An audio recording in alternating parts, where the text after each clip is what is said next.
وبعدين انا بقول لك لما تتكلمي عن شيكابالا حضرتك تقومي تقفي. طب مش قايمه اقف، ايه اللي لا هيحصل لازم بقى؟ تقفي، هسيب لك الحلقه وامشي. عشان مش هقف اللي حضرتك شايفه. السلام عليكم اصدقائي، اهلا بكم في فيديو جديد. ما تنساش قبل ما تبدا في اي حاجه تعمل لايك وسبسكرايب في القناه وتكتب لي رايك تحت في كومنت، ويلا بينا نبدا الفيديو.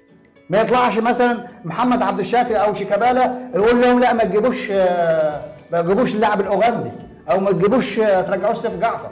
اللعيبه ما تقدرش لو اداره اللاعبين هو المؤسسات مفيش الكبيره حلقه دي. ربنا هيكرمني فيها ما تقوليش شيكابالا؟ انت زعلانه ليه؟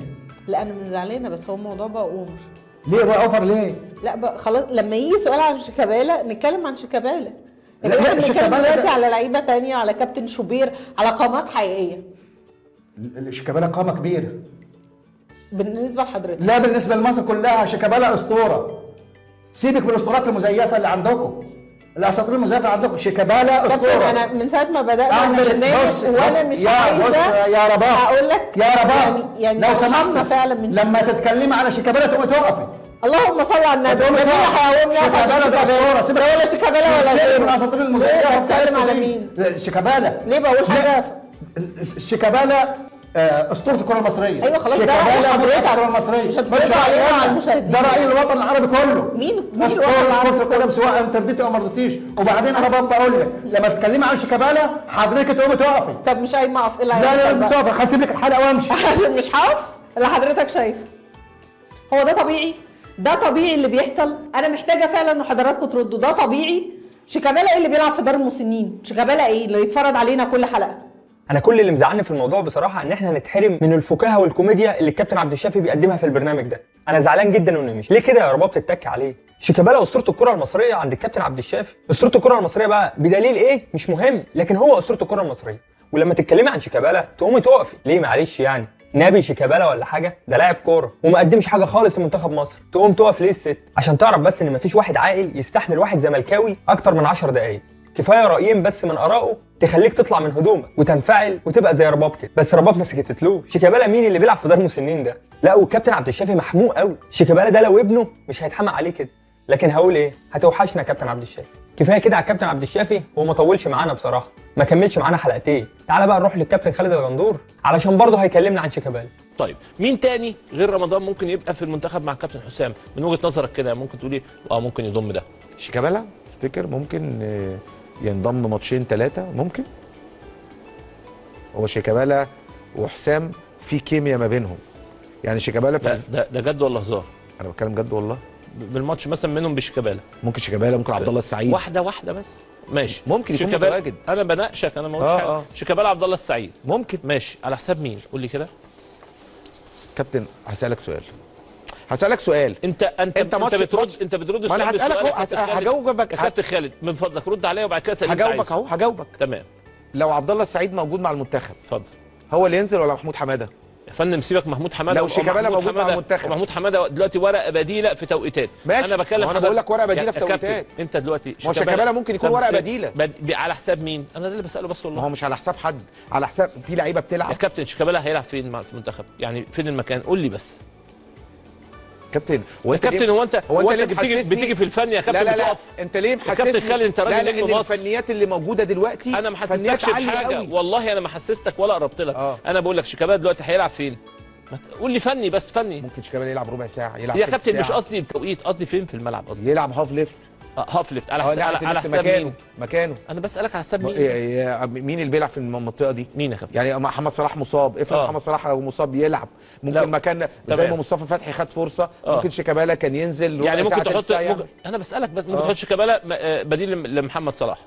كابتن انت بتقول لي حسام حسن ممكن ياخد. كابتن انا كابتن انا بديك هو انت جيت يا كابتن دلوقتي بعد ما قلت الاقتراح، فاهم قصدي؟ قمت مقطع فيه. لا والله. طيب انا بسالك. طب كابتن والله العظيم انا يا كابتن انا بستفيد منك فنيا. هقول لك. طيب ما انا فنيا هقول لك. انا قال له ايه؟ انا اقول لك اهلا معك. كوبر ما خدش شيكابالا خالص. طب سريعا بس عشان عايزين نطلع فاصل سريع. وجي اخر ماتش في غانا. ايوه. اللي هي بعد ماتش الكونغو وبعد وصلنا كاس عالم. راح ملاعب شيكابالا. تمام. راح شيكابالا جاب جون. كابتن وتعادلنا 1-1. انا ما بناقش والله. وهو ما بيلعبش طول التصفيات. كابتن انا ما بناقش، انا عارف قدراته، انا بسال حضرتك وجهه نظرك. شيكابالا وعبد الله يلعبوا على حساب مين؟ كابتن انا يلعبوا على اي حد ماشي. ربع ساعه تلت ساعه تمام. لو حسام حسن عايزهم. اه انت انا بقول ما لك أنا بسألك على وجهه حسام نظر، ما لان سألتش حاجة. في كيمياء ما بين حسام حسن وشيكابالا. تمام. شيكابالا لما كان حسام مدرب كان هو يعني ممكن افضل لاعب. يعني ممكن يبقى في الملعب عبد الله وشيكابالا الاثنين قصد حضرتك؟ لا مش ممكن، لا، ما الاثنين مع بعض صعب. صعب. وحتى في الزمالك الاثنين مع بعض صعب. طبعا خالد الغندور ده تعبان بمعنى الكلمه. لقى مدرب منتخب مصر بقى مصري حسام حسن، ولقى المدرب الاجنبي مشي وبقى فيه هيصه كده واراء الجمهور هي اللي بقت بتتحقق. قال لك بس اخش عليهم بالتقيله، اخش اعمل حوار وخلي الجماهير بقى بتاعت الزمالك تبدا تطالب بوجود شيكابالا علشان حسام حسن ينضغط عليه ويضم شيكابالا غصبا عنه. فهو بيسبق بمعنى اصح. المضحك في الموضوع ان سيف زاهر عمال يزنقه بالكلام ويخليه يطلع تصريح من تصريحاته وهو عمال يتلون ويهرب زي التعبان. في الاخر قال لك ايه؟ شيكابالا وعبد الله السعيد لازم ينضموا للمنتخب. يعني احنا ما صدقنا خلصنا من جلدنا القديم وبنحاول نعمل جيل جديد ننافس بيه. عاوز ترجع لي الناس القديمه اللي عمرها ما فازت ببطوله مع المنتخب ولا عمرهم قدموا اداء دول؟ مع احترامي يعني للكابتن شيكابالا، قدم ايه لمنتخب مصر؟ او انضم امتى لمنتخب مصر؟ او خد بطوله ايه مع منتخب مصر؟ او جاب كام جول مع منتخب مصر عشان ينضم وهو عنده 40 سنه؟ شيكابالا مين يا كابتن خالد وعبد الله السعيد؟ مين اللي عاوز تضمهم؟ واحد بديل صلاح والتاني ان شاء الله هيلعب مكان امام عاشور، صح؟ ايوه، ما هو راح الزمالك فانت عاوز تضمه للمنتخب. ده اجمد واحد في الدنيا يثير الفتنه بين الجماهير. كابتن ايمن عبد العزيز بيقول ايه بقى؟ اي مدرب زملكاوي يتعرض لمشكله مع منتخب مصر؟ بص انا سمعت له كذا تصريح. التصريح اللي عمل جدل كمان اللي هو قال لك 10% الكوره 10% تكتيك. طب رد على ده الاول. يعني انا شفت مره استبعاد حسام غالي عمل مشكله لاسامه نبيه. مره برضو طارق مصطفى قال لك مشكله مع حسام البدري. ودلوقتي ايمن العزيز عمل مشكله وابتدت الناس تقول لك يا عم ايمن انت مالكش دور يعني. اما سيد معوض عمل معاه مشكله وكابتن ضياء السيد ومحمد وسيد معوض ومحمد يعني شوقي. انا قصدي كله يعني. بص يا كابتن ليه قسمناها يعني؟ مع كوبر مع كابتن حسام البدري يعني نص مع اسمه ايه اللي كان مسك منتخب اجيري. انت متفق ولا مختلف؟ اجيري. لا انا بقول لك على ارض الواقع حصل مشكله لاسامه نبيه. حصل مشكله وحصل مشكله الاهلاويه برضه. في ايه؟ طب قول لي. يعني مالهاش علاقه بالزمالك عادي. يعني انت تتفق ولا تختلف؟ لا انا ما بحبش اقسمها اهلي وزمالك. تمام، يعني بتختلف. ماشي، اللي بعده. سيف زاهر هنا بيسال الكابتن خالد ايه رايك في تصريحات الكابتن ايمن عبد العزيز ان هو اتظلم في المنتخب عشان زملكاوي، واي واحد زملكاوي بيتظلم في المنتخب وبينظلم في اي منصب في مصر. فقال له ايوه، بدليل ان في كذا واحد زملكاوي انضر قبل كده. فرد عليه قال له طب ما في كذا واحد اهلاوي انضر قبل كده. قال له لا بس الزملكاويه اكتر. للاسف الكابتن سيف ما عرفش يرد عليه وهو الرد صغير وقد كده. كابتن خالد اللي بيدير منتخب مصر ويجيب المدربين ويمشي مدربين وبيختار وبيعمل كل حاجه هو الكابتن حازم امام، الزملكاوي ابن زملكاوي. فبالله عليك بلاش دور الضحيه وجو المؤامره اللي انتوا عايشين فيه بقالكم 100 سنه ده، احنا زهقنا منه. خليك مره صاحب كلمه حق واطلع قول الكابتن ايمن عبد العزيز خانوا التعبير وغير موفق في التصريحات اللي قالها، وقول كلمه حق مره. ايمن عبد العزيز في الحته اللي انت عايز ترد عليها سريعا بقى. ايمن عبد العزيز كان بيقول ان 10% في الكوره تكتيك، فابتدت بعض الناس تطلع تتريق على كلامه يعني. ولكن الحقيقه ان كلامه اللي بيفهم كوره وبيعرف كوره وبيعرف تدريب يعرف ان كلامه بنسبه كبيره منطقي. لان كره القدم مش ان انت تحط 4-3-3 وتلعب بالتكتيك قدام الفريق ده فهتكسب. لا، كرة القدم تكتيك، كرة القدم روح وأداء لعيبة داخل الملعب، كرة القدم مستوى اللياقة البدنية والأحمال اللي موجودة، كرة القدم مهارة اللاعبين، كرة القدم توفيق من عند ربنا سبحانه وتعالى، كرة القدم تغييرات مدرب، كرة القدم حاجات كتيرة قوي. يعني مش التكتيك هو اللي بينجح أي فريق.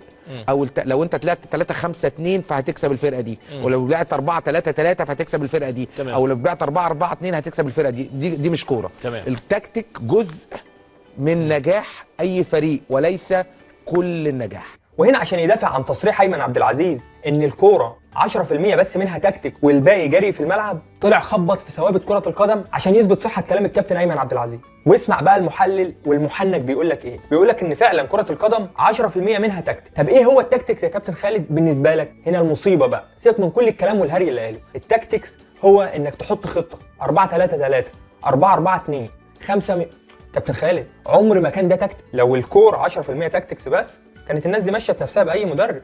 لكن الكوره لا يقل عن 50% منها تكتيك. ان التكتيك ده يا كابتن خالد مش ان هو بيحط خطه بس، مين بيمسك مين ومين بيتحرك مع مين، مين بيفتح لمين، ولما بندافع بنعمل ايه، ولما بنهاجم بنعمل ايه، والضربات الركنيه بنعمل فيها ايه.